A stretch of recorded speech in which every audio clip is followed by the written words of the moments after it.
Deep Metaprogramming Trip, a ayahuasca and mushroom trip report from 1998, uploaded to Aerored on June 12, 2000.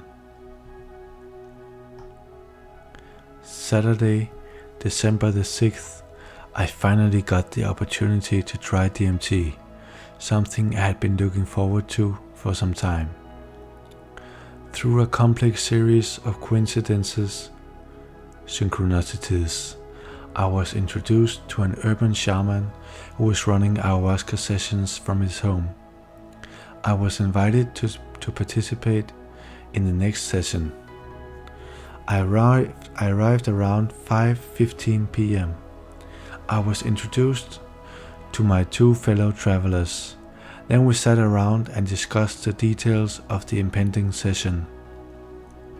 We would be taking our ayahuasca as ayahuasca. That is, the components were in capsules for easier ingestion.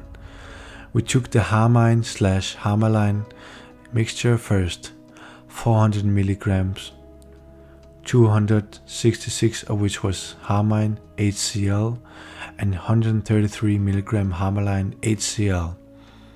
After approximately half an hour, I ingested a capsule containing 75 milligram DMT freebase, washing it down with a tea made from 1.5 grams of mushrooms and 1/4 of a lemon. This broke an 18-hour fast. When I try a new drug, I like to do so straight, without anything else to cloud up my perceptions of the drug. However, DMT is a special case, since orally by itself it does nothing. You need an MAO inhibitor to activate the DMT. The harmaline mixture was the MAOI in this case. The mushrooms were added as a tryptamine boost. In truth, the drug I experienced was ayahuasca, and there are as many different ayahuasca brews as there are people brewing it.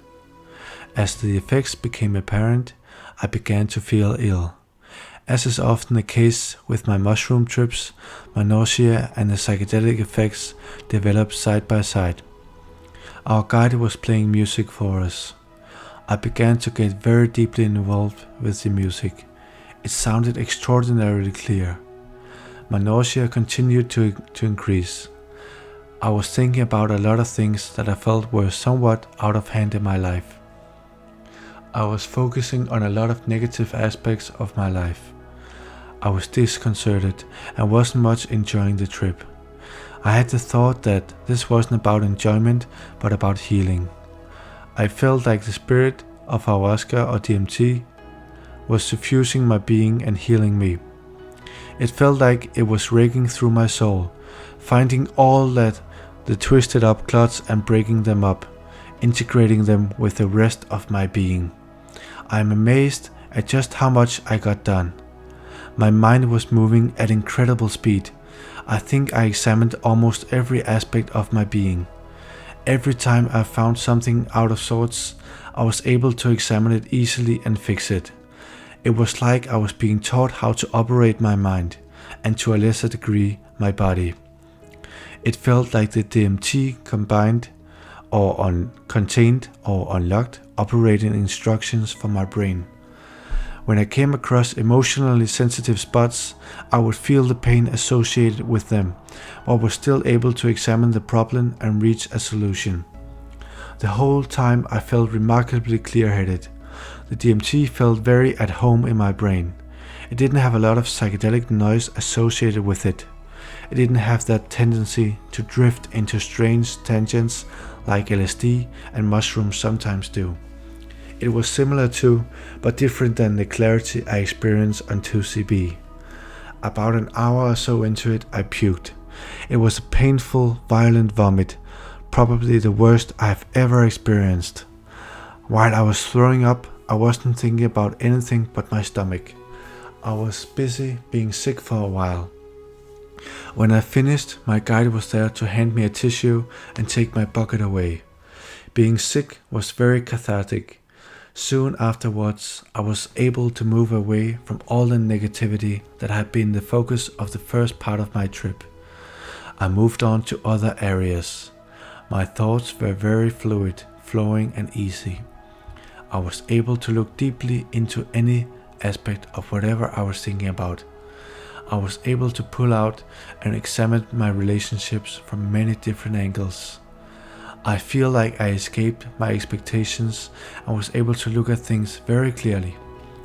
This allowed me to resolve a lot of inner turmoil. It also felt like a decompression from the stress that had been mounting for the last few weeks. This trip felt totally sacred. I was made aware of the importance of integrating the sacred with every aspect of life. I suddenly realized how far I had to go to make this real. It was humbling. The experience was humbling in many ways, actually. It didn't so much flatten my ego as it deflated it. I saw I was becoming full of myself and was able to take steps to correct this tendency. I also saw that healing and growth are ongoing processes, never finished. I felt compelled to speak and make noise. I didn't, not wanting to disturb the others present or interfere with the music, which was really awesome. I enjoyed the music, mostly Indian classical and electronic, greatly, but in the future I will have to try it without music for comparison. I will likely explore the desire to make noise in the future as well. My visuals were deep and complex. By thinking about various things, I was able to visualize them very well.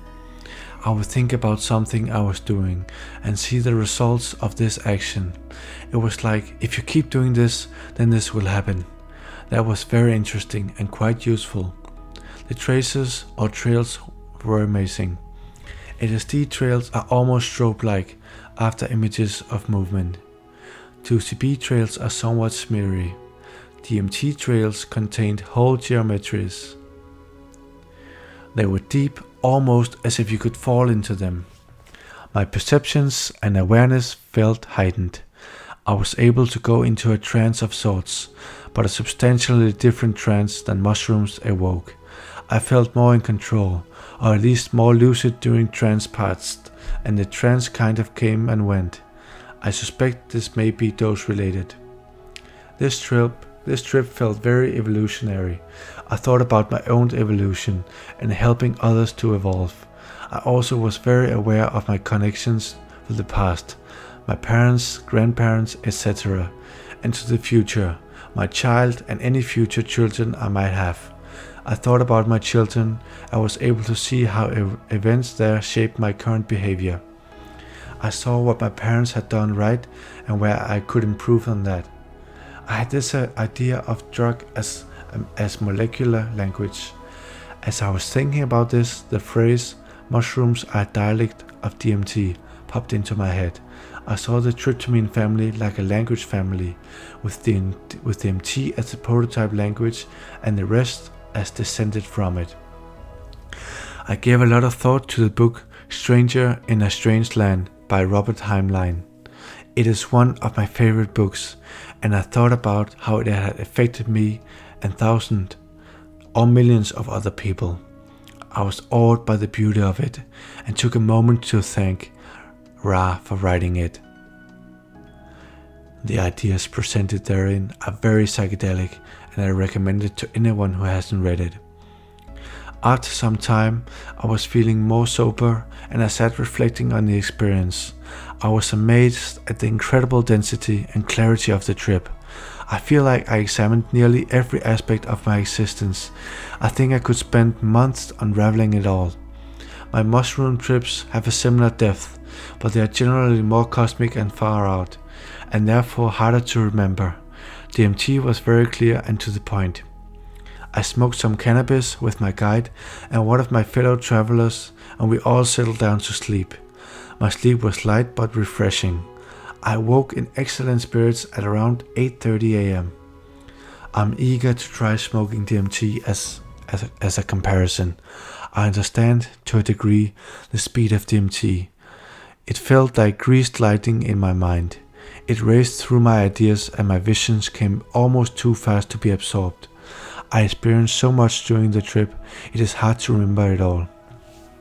I got an amazing amount accomplished on this trip as far as metaprogramming goes.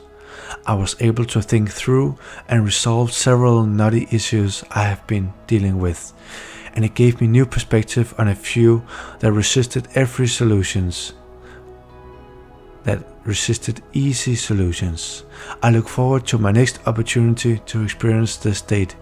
DMT is a teacher of similar stature to the mushroom.